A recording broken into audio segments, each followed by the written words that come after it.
우리는 지금 예수님께서 말씀하신 종말의 때에 일어날 일에 대해서 함께 보고 있습니다. 예수님이 예루살렘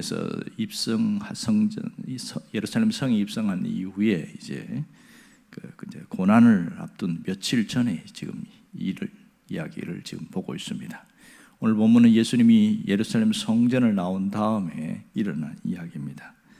이제는 주님과 제자들이 이별할 시점이 가까운 이때를 종말의 때에 대해서 이야기를 하고 있습니다. 이 하나님의 구원 역사를 보면 초림과 재림으로 이어지고 있습니다. 초림은 이 구원자로 오셨고 재림은 심판주로 오신다는 것을 우리가 알 수 있지요. 그럴 때 이 종말의 때가 올 때에 어떤 일이 일어날 것인가? 지난 시간에는 종말의 때에는 미혹하는 자들이 있을 것이다, 그 얘기를 했습니다.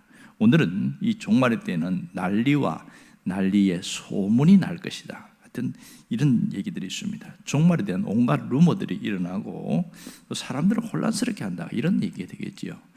이 종말의 때에 보면 세 가지 현상이 일어나는데 그것이 뭐냐면 전쟁과 지진과 기근, 이 8절에 보면 그 얘기가 나오고 있어요.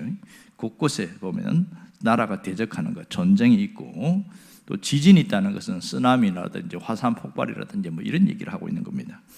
당연히 그러다 보면 먹을 게 없으니까 기근이 생기는 거죠.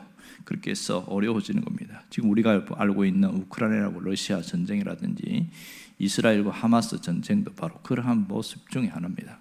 종말의 때니까 나타나는 현상이다, 이렇게 볼 수 있겠지요. 이것은 마지막 때가 올수 나타나는 그런 종말의 징후라고 볼 수 있습니다. 이럴 때 그러면 신자들은 어떤 태도, 어떤 마음을 가지고 살아가야 하는가? 이 점이 대단히 중요합니다. 우리에게 중요한 것은 일상의 신앙입니다. 일상, 삶에서 내 신앙을 지키는 것, 이게 대단히 중요하죠. 늘 종말의 때라는 것을 의식하고 주어진 오늘에 최선을 다하는 것이 대단히 중요합니다. 오늘 보면 9절에 보면 스스로 조심하라 이러면서 상당히 좀 긴박한 얘기를 하고 있습니다. 이 말은 무슨 말이냐면 주님은 그리스도께서 말씀하신 그 가운데 신앙인들이 받을 핍박, 고난에 대한 얘기를 하고 있습니다. 이것이 단순히 지엽적이지 않고 이게 어떤 기관이나 어떤 국가적인 어떤 핍박이 나타날 수 있다, 이런 얘기합니다. 이것이 보면 예수 믿는 사람에 대해서 혐오 그룹이 생기게 된다, 이렇게 안티 그리스도 그렇게 나타난 현상들이죠. 이런 일들이 종말의 때라는 것을 이야기합니다. 마지막 때니까 이런 일들이 일어나는구나. 지금 보면 우리가 코로나 이후로 더 기독교에 대해서 분위기가 더 나빠졌습니다. 이것은 당연히 있을 현상이다, 이렇게 보는 것이 정상입니다. 또 다른 징후는 뭐냐면 가정 안에서 일어나는 핍박이 있습니다. 그래서 12절에 보면 형제가 형제를, 아비가 자식을 내어주며 자식이 부모를 대적하여, 이렇게 이야기합니다. 이것은 가정 안에서 가장 보호받아야 하는 가정 안에서 일어나는 핍박이 있다, 그런 얘기가 나타나고 있는 거죠. 그리고 난 다음에 이 종말의 마지막 징조가 뭐냐? 이것은 복음 전파와 연결되어 있는데 10절을 보십시오. 또 복음이 먼저 만국에 전파되어야 할 것이냐, 이렇게 말합니다. 이 종말은 복음 증거와 항상 연결되어 있다, 이 얘기를 하고 있습니다. 오늘 우리에게 중요한 교훈을 주고 있는데 그것은 뭐냐면 종말의 끝은 하나님 나라의 완성을 말하고 있습니다. 지금 우리는 하나님 나라와 세상 나라의 이중 구조 속에서 우리가 살고 있지요. 마지막 때, 즉 주님이 재림하실 그때는 눈에 보이는 세상 나라는 무너지게 되고 눈에 보이지 않는 하나님의 나라, 즉 새 하늘과 새 땅이 임하게 될 것이다. 이것이 세상 끝에 일어날 일이고 하나님 나라의 완성입니다. 그러면 오늘 지금 우리는 그때를 바라보고 하루하루에 최선을 다하는 것이 대단히 중요한 것을 말합니다. 지금 우리가 살고 있는 이 시대는 영적 전쟁터입니다. 믿는 자들과 믿지 않는 자들, 악의 세력과의 싸움이 있는 영적 전쟁터입니다. 그러다 보니까 많은 혼란을 겪고 있는 것이 우리의 현실입니다. 이 종말에서 우리 신앙을 잘 지키는 게 대단히 중요한데, 이 종말 신앙이라는 게 뭐냐면 늘 주님을 의식하고 오늘에 최선을 다하는 삶입니다. 오늘의 최선을 다하는 삶. 우리가 코로나 팬데믹을 넘어서 코로나 엔데믹이라고 이야기합니다. 일상 유행 엔데믹이 이어졌는데 여기에서 양극화 현상이 생기는데 경제적 양극화 현상, 잘 사는 사람은 더 잘 살고 못 사는 사람은 더 못 사는 이런 것과 함께 신앙적 양극화 현상도 생기고 있습니다. 신앙이 뜨거운 사람은 더 뜨거워지고 주님을 더 잘 섬기게 되어지고 신앙이 흐지부지 된 사람들은 완전히 무너져 버리는 이 양극화 현상이 지금 이 시대에 일어나고 있습니다. 이것은 우리 시대만 일어나는 것이 아니고 로마의 어떤 그 통제, 탄압을 받을 때 똑같은 현상이 있었는데요. 콘스탄티누스 대제가 AD 313년에 기독교를 국교화 직전까지 거의 기독교인들은 카타콤, 지하 어떤 동굴이라는 그런 데서 숨어서 신앙생활을 했습니다.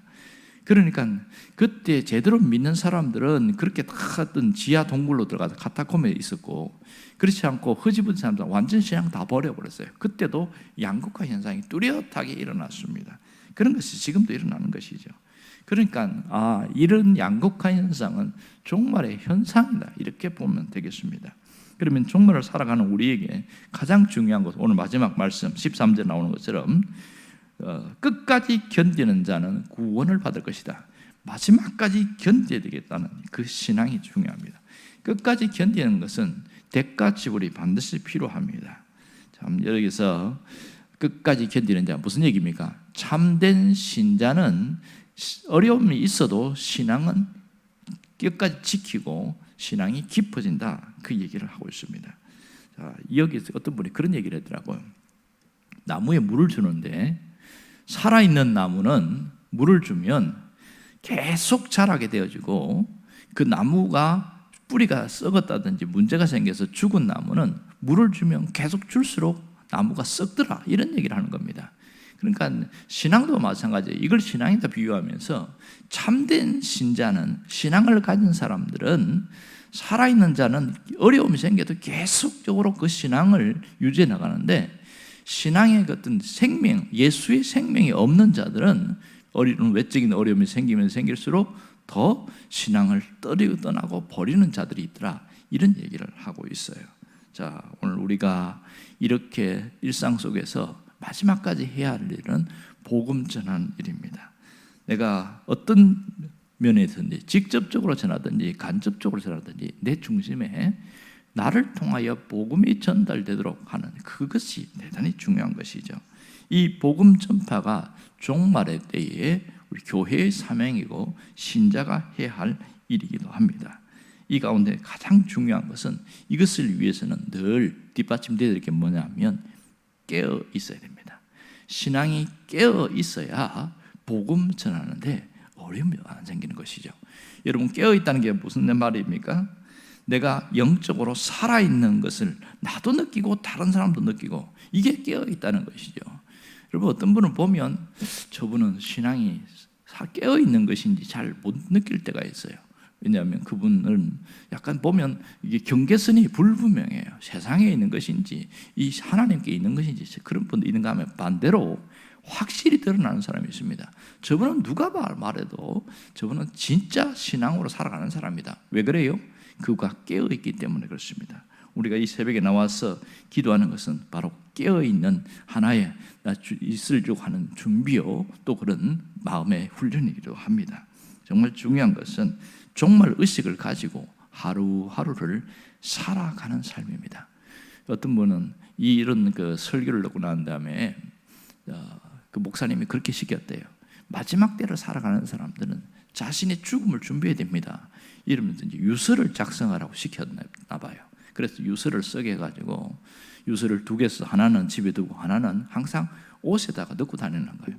왜 옷에 넣고 다닙니까? 그랬더니 혹시 사고가 나서 죽을지도 모르니까 내가 이걸 넣고 다닌다. 또 하나는 이것을 갖고 다님으로써 오늘이 마지막일 수도 있기 때문에 오늘을 최선을 다해 살기 위해서 이렇게 한다. 참, 이분은 종말에 대한 것 분명한 의식을 가진 사람이라 할 수 있지요. 우리는 그렇게까지 하진 않지만, 그러나 이 종말 의식을 갖고 살아가다 보면 그것이 굉장히 다르다는 겁니다. 어떤 분이 그런 얘기를 하더라고요. 자기가 진짜 죽을 뻔하다가 머리까지 다 밀고 그래서 병원에서 그렇게 있다가 정말 극적인 하나님의 은혜로 다시 회복되어져 갖고 다시 살아나왔어요. 그래서 났는데 뭐 완전히 회복된 건 아니지만 자신이 그렇게 나오면서 기적 같은 일이라고 본인은 이야기하는데 뭐라고 그러냐면 저는 여기 병원 들어가면 이제 못 나오는 줄 알았습니다. 퇴원을 했단 말이에요. 근데 달라진 게 뭐냐면 이분이 살아가는 마음의 태도였어요. 이 퇴원한 이후부터 그는 어떤 의식을 갖고 사냐면 오늘 하루를 덤으로 사는 삶이다. 그래서 정말 귀하게 여기는 거예요. 이 하루의 삶을 굉장히 소중하게 여기고 만나는 사람에 대해서도 아주 특별하게 생각하고 그래서 고맙다고 그러고 이 말이 완전히 바뀌고 태도가 다 완전히 달라졌어요. 나뭇잎 하나 보는다든지 뭐 풀잎 하나 봐도 야 내가 오늘 마지막일 수 있는데 이걸 또 보게 되는구나. 그 감사하는 마음이 항상 있는 거예요. 그렇게 해서 뭐 퇴원을 했지만은 언제든지 그 몸에 병이 있기 때문에 어떻게 될지 모릅니다. 그런데 이분이 태도가 달라지니까요. 삶이 확실히 달라졌어요. 의사는 한 2년 정도는 살 수 있을 겁니다. 이랬는데 10년을 살았습니다. 굉장하지 않습니까? 그러나 그냥 일반적으로 흥청망청 지나면서 산 10년이 아니라 자신의 10년은 사람을 돕고 내가 할 수 있는 일이 무엇인가 그런 일들을 생각하면서 그 일들을 하루하루를 보냈기 때문에 어떤 사람의 20, 30년의 값진 삶보다 훨씬 더 귀한 삶을 살았다고 볼 수 있겠지요. 놀라운 것은 그렇게 하루하루를 소중히 여기고 감사하면서 사니까 우리 몸이 반응하는 거예요. 몸에 병이 있는데도 불구하고 병이 이기는 것이 아니고 몸이 이기는 거예요. 놀라운 일은 이런 겁니다. 하루하루 삶의 이 정말 의식은 바로 이겁니다. 하나님이 내게 주신 이 삶이 귀한 줄 알고 값지게 살게 되겠다.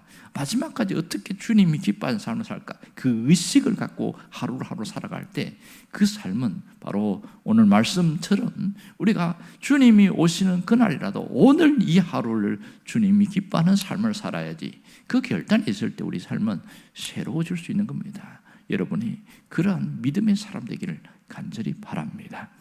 기도하겠습니다.